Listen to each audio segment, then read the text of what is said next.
Sa mga naghahanap po ng nature tripping ngayong summer, bakit hindi subukang pumunta sa Ilagan Sanctuary sa Isabela? Doon pwedeng mag-trekking, pumasyal sa mga kuweba at mag-relax habang tinitingnan ang iba't ibang uri ng ibon.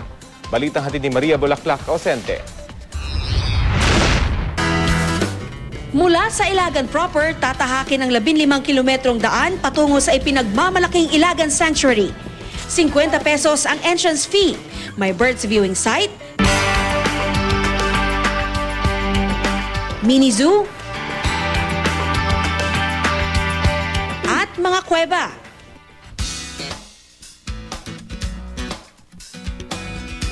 Nariyan ang main cave na may 400 meters ang haba, moon cave, altar cave at adventure cave. Kumikinang sa dilim ang stalactites. Meron ding stalagmites galing sa mga pumatak na tubig. Ilan daang taon ang binilang bago mabuo ang mga ito.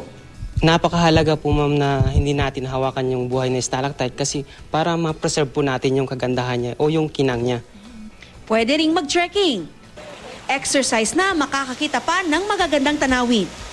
At matapos ang 35 minutong trekking, nakarating na nga tayo dito sa ipinagmamalaki ng Ilagan Sanctuary, ang Pinsal Falls na may taas na 21.5 meters. Relaxing ang tunog ng agos ng tubig at tahimik na kagubatan. Kailangan i-preserve natin itong Ilagan Sanctuary kasi para maging kaaya-aya po sa mga bisita natin na nagpupunta dito.